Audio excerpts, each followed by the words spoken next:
পাঁচমিশালি ছোট মাছ রান্না করেছি। আর এই ছোট মাছটা হলো হাওরের মাছটা খেতে কিন্তু খুব বেশি ভালো লাগে। আজকে হাতে মাখিয়ে ছোট মাছটা রান্না করেছি। আর কিভাবে রান্না করলাম, হাতের কাছে থাকা কিছু সহজ উপকরণ দিয়ে এই তরকারিটা আমি রান্না করেছি। আর এই হাতে মাখিয়ে তরকারিটা আপনারা দেখলে বুঝতে পারবেন যে কত সহজভাবে রান্না করেছি আর খেতে কতটা মজা হয়েছে। কালারটা এত সুন্দর হয়েছে। ছুটির দিনে সকালে মনে হয় ঘুম থেকে একটু লেট হয়ে যায়। কলা নিয়ে আসছে, আজকে সকালে নাস্তা করব কলার পাউরুটি দিয়ে।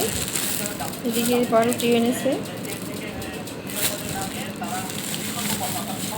আর সকালবেলা ঘুম থেকে উঠে ছুটির দিনে কিন্তু নাস্তা নিয়ে একটু পেরেশানি থাকতে হয় যে সকালে কি নাস্তা করব। বাসায় কলার পাউরুটি থাকলে অতটা চিন্তা হয় না। একটা পাউরুটি খেলে কিন্তু আর ক্ষুধাটা অতটা লাগে না রান্না করা পর্যন্ত। আমি কলা দিয়ে পাউরুটি খেতে খুব পছন্দ করি। আর সকালের নাস্তায় আমার কাছে কলার পাউরুটি হলে আর কিছু লাগবে না, এটা দিয়ে আমি নাস্তা করে নিতে পারবো। এদিকে সবজি আজকে রান্না করব বেগুন দিয়ে ছোট মাছ। তো এই সাইজের বেগুন নিয়ে এসেছি। বেগুনগুলো কেটে নিব। আমার বোনের জামাই গিয়েছিল কিশোরগঞ্জে বেড়াতে, তো ওখান থেকে আসার সময় কিছু মাছ এনেছে। তো আমার বোন কিছু মাছ রেখেছে আর আমার জন্য কিছু মাছ দিয়েছে। তো এই হাওরের মাছগুলো আজকে আমি বেগুন দিয়ে আলু দিয়ে হাতে মাখিয়ে রান্না করব। আর হাতে মাখিয়ে ছোট মাছ রান্না করলে কিন্তু খেতে বেশ ভালো লাগে। বেগুনগুলো চিকন চিকন করে কেটে নিব, আলুগুলো চিকন চিকন করে কেটে নিব। আর পেঁয়াজগুলো কিন্তু এদিকে কেটে রেডি করে রেখেছি, করে নিয়েছি। এদিকে বেগুনগুলো ধুয়ে পরিষ্কার করেছি, ছোট ছোট করে ঝুরি করে আলুগুলো কেটে নিয়েছি। এখানে আমি কড়াইটা নিয়ে নিলাম। আজকে আমি কড়াইটার ভিতরেই রান্না করব।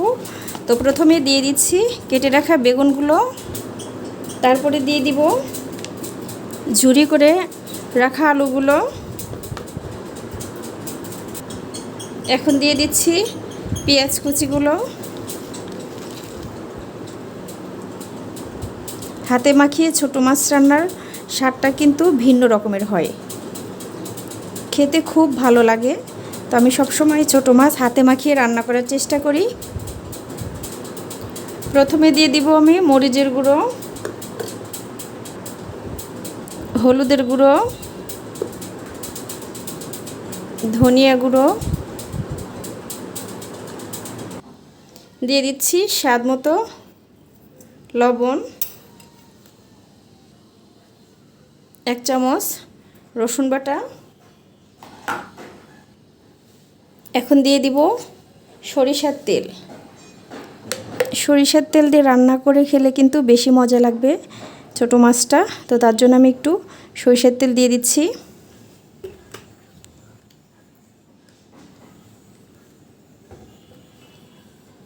এখন সব কিছু উপকরণ সুন্দর করে হাত দিয়ে মাখিয়ে নিব।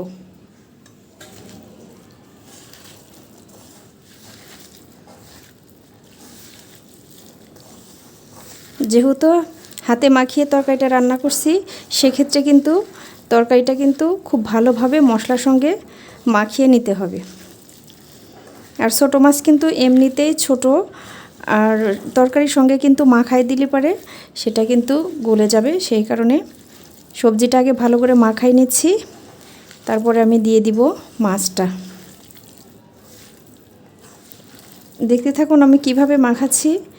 সবজির সঙ্গে কিন্তু মশলাগুলো খুব ভালোভাবে মাখিয়ে নিতে হবে।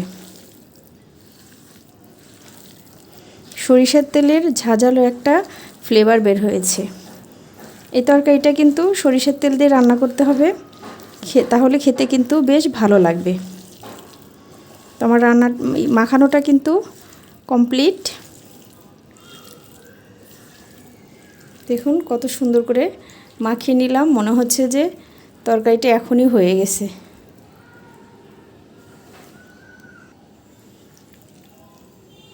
একটু কাছ থেকে দেখাচ্ছি, এভাবে কিন্তু মাখিয়ে নিতে হবে।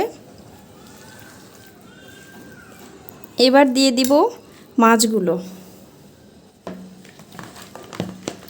এখানে কিন্তু 5 মিশালি মাছ, বেলে মাছ আছে, তারপরে বাইম মাছ আছে, তারপরে যে ছোট চিংড়ি মাছ আছে, আরও কি কি মাছ আছে নাম জানি না। এই যে ছোট টাকি মাছ, সবগুলো মাছ দিয়ে দিচ্ছি। দিয়ে এখন আলতো হাতে মাছগুলোর সঙ্গে সবজিটা মাখিয়ে নিব। খুব জোরে জোরে কিন্তু মাখানো যাবে না, এদিকে খেয়াল রাখতে হবে।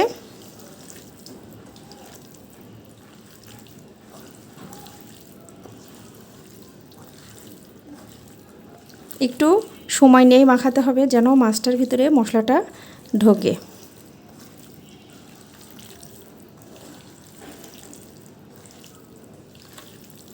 খুব ভালোভাবে কিন্তু সবজি এবং মাছটা আমার মাখানো হয়ে গেল।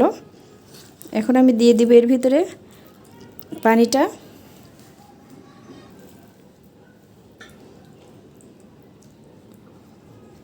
দিয়ে দিচ্ছি ফুটিয়ে রাখা পানিটা।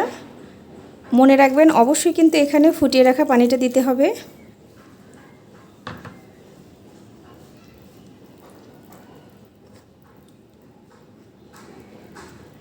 পানি একটু কম করে দেব, কারণ বেগুন থেকে কিন্তু পানি আবার ছাড়বে। এভাবে একটু চেপে চেপে দিব। কত সুন্দর হয়ে গেছে মাশাআল্লাহ, মনে হচ্ছে যে এখনই রান্নাটা কমপ্লিট হয়ে গেছে। এবার আমি চুলায় বসিয়ে দিব। চুলাতে তরকারিটা বসিয়ে দিলাম, এখন ঢেকে দিব।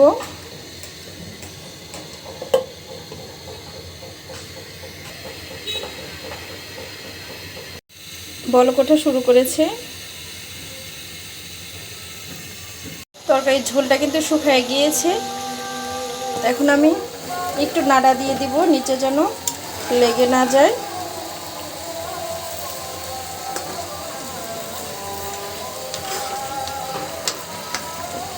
একদম ঝোলটা কিন্তু মাখো মাখো হয়ে গেছে।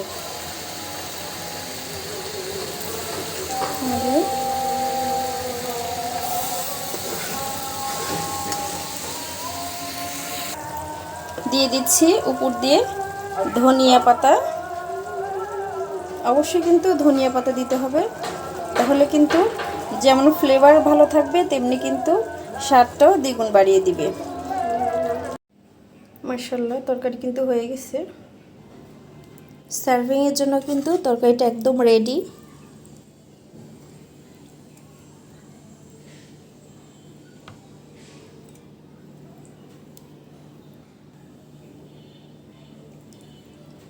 এত সুন্দর একটা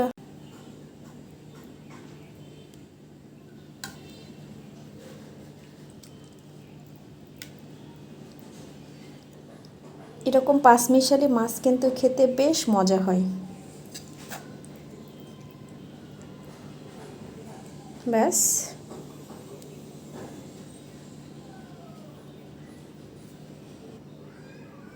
তো রেডি। একটু কাছ থেকে দেখাই কতটা সুন্দর হয়েছে। কিন্তু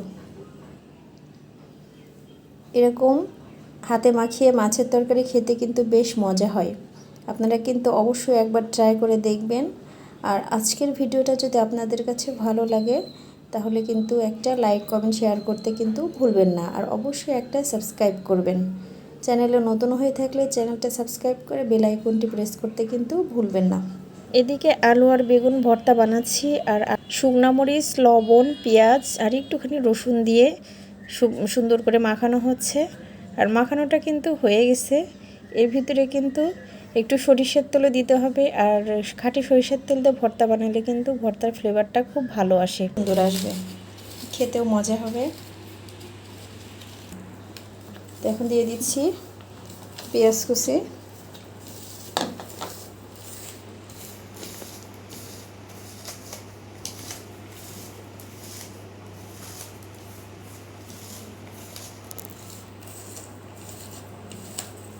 ভর্তার যে ঝাল ঝাল একটা ফ্লেভার বের হয়েছে। এখন সরিষার তেল দেওয়া হচ্ছে।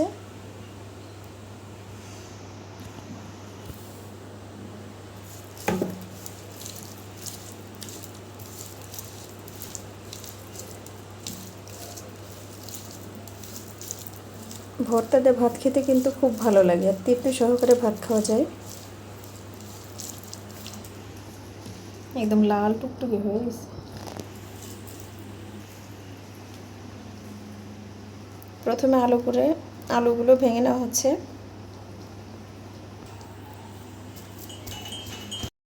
এখানে ভর্তাটা কিন্তু করা হয়ে গেছে। এদিকে আমি ভর্তার প্লেটে ভাত নিয়েছি, একটু লেবু নিয়ে নিলাম। দুপুরে কিন্তু প্রচুর পরিমাণে বৃষ্টি হয়েছে বিকেল পর্যন্ত। পুরো রাস্তাঘাট একদম তলিয়ে গিয়েছিল, এত পরিমাণে বৃষ্টি হয়েছে। আবার শুকায় গিয়েছে। রাস্তাঘাট ভেজা থাকলে কিন্তু চলাফেরা করা অনেক কষ্ট হয়ে যায়।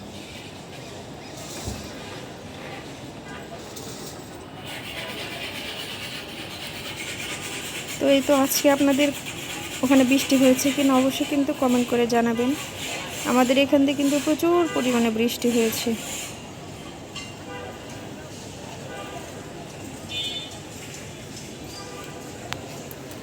সকাল থেকে রোদ ছিল, তারপরে কিন্তু দুপুরের দিকে বৃষ্টি হয়েছে।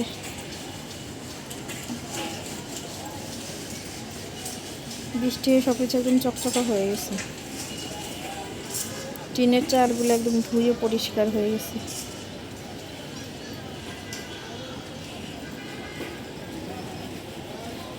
আজকের মতো এ পর্যন্ত বিদায় নিচ্ছি। সবাই ভালো থাকবেন, সুস্থ থাকবেন। আসসালামু আলাইকুম। আল্লাহ হাফেজ।